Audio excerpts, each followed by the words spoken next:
I did remember after some time, um, after some weeks, couple of weeks, I would say, or month, I did reach out to my best friend and I told her what was happening.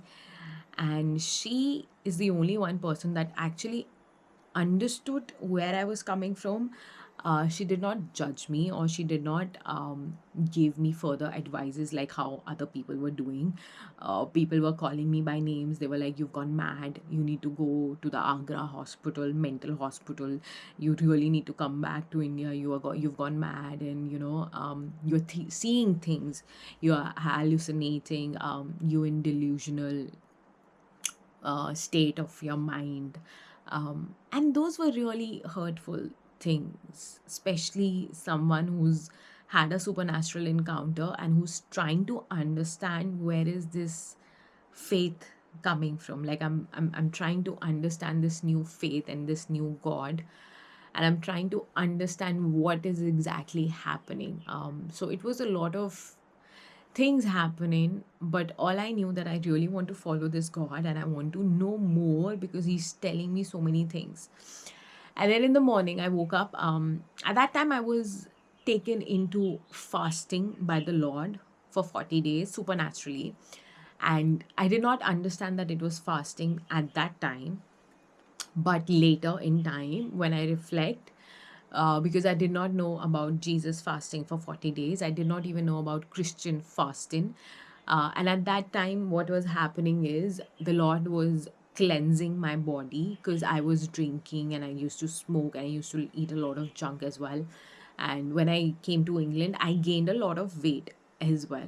So he was just cleansing my whole body supernaturally. So I would wake up in the morning and I wouldn't feel like eating anything. So I would just chuck like a glass of water or maybe like a gallon of water, and I would just have water throughout the day. And maybe in the afternoon or in the evening time, I would have like just one meal for myself, which was like a staple meal for me at that time. I used to have Korean noodles with an egg, with some frozen vegetables, and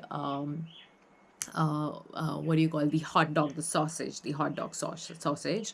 And that was literally a staple meal for me for 40 days. I'm not gonna lie.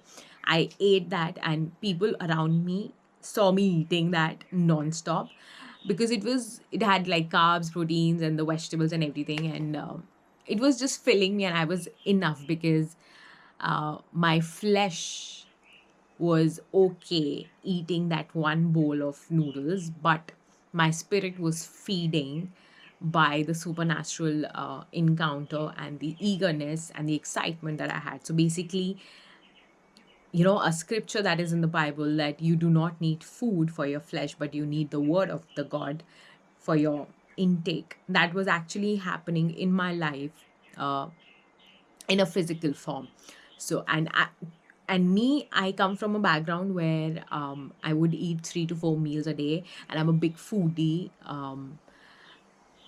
And for me to do that, even for me, it was very shocking because in the morning time, I would just wake up and I would be like, I don't know what's going to happen. Because at that time, I was a bit jobless, and the Lord allowed me to be jobless at that time. He allowed me to be jobless for 3 months because he wanted me to show that my finances, my food comes from him. And also because I did not had too much of money. So the noodles, egg, sausages, and frozen vegetable was a perfect meal for a single girl who was living in London by herself. And um, I do not know how, but my rent was getting paid. My bills for my devices, which is like approx £100 in Indian currency, it would be like 10,000 rupees. I had my phone on the contract. I had another things, other bills, like.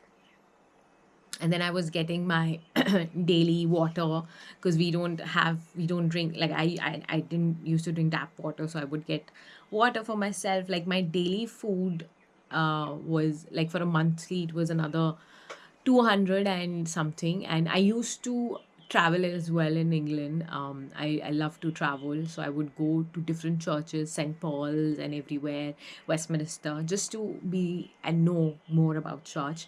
And he would give me finances. I till now I do not know how and where it came from, but anytime the time was coming near to pay my rent was gone. I had enough, I had sufficient enough money to buy myself a meal and a water for a day.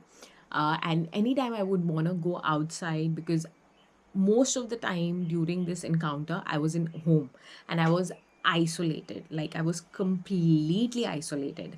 Um, I had stopped talking to my friends, to my relatives, to my family members as well, to my parents as well, because I just wanted to hear one voice, which is the voice of the God. And I did not wanted a lot of voices around me. And I was jobless, so I was not going at a job place where I could hear voices. So it was like that time and that era in my life where I was completely in love with this new God and I was completely relying on Him, and He was doing miracles for me just to show me how powerful He is and that I can rely on Him completely and I can believe in Him completely. So my routine was very different now. I would wake up and I would listen the worship song and I would listen to the prayers that automatically came on my YouTube. So I would now this Hindu girl, instead of listening to Bollywood music, the first thing that I would do anytime I would wake up in my ex Hindu life, I would wake up and I would listen to either Dua Lipa or Weekend or Taylor or Selena or some Bollywood songs and try to relate with those songs and come into a bondage, and listen to heartbroken songs. But now my routine was like I wake up, I listen to worship song, and I remember I used to listen three songs that used to come up on my YouTube every day non-stop was Praise the Lord, and I would love the song with the beats and the lyrics. I would just groove on it, and it was so amazing. Then it was I Surrender, and because I was coming from a broken place, my heart was broken. So that worship song from Hillsong was another soothing song for my spirit, that I surrender everything to you, Lord, and you take in charge and you take control of my heart and my life. You be the king of my heart and my life, and I want to know you more. And at that time, I was actually willing to know this God more and more and more. And the third song was The Beautiful Name of Jesus. And anytime I would hear that song, I would just so connect with that song that wow, literally, the name Jesus if itself is very beautiful. It's a five-letter word and it is so beautiful. Like, anytime I would speak about Jesus and anytime I would hear Jesus or see Jesus on my YouTube, my eyes would just go watery and I would be like, oh my God, this is the man that I was looking my whole life. This is the man that I was looking in my relationships. This is the man that I was looking in my friendship. Like a woman is always looking for a man, and this is exactly the man that I was looking for. And I was just so eager to know about this man, to know more about him. How does he look like? What did he do? Why do people call him the Son of Man or Son of God? And what did he do? What was his nature like? What was his character like? And then the Chosen series came. Prior to Chosen series, I heard a lot of people say that some things are like misguided there, and there's like a lot of things, like a lot of controversies I heard. But when I saw Chosen, um, I did not see Jonathan Rumi as Jesus playing the character of Jesus, but I just saw Jesus. Like, for the first time, I did not see a actor. I was not looking at the actor, like how good he looks, or whatever, like how a normal girl would think of. you know Girls in this generation, they get obsessed with a lot of things, including actors.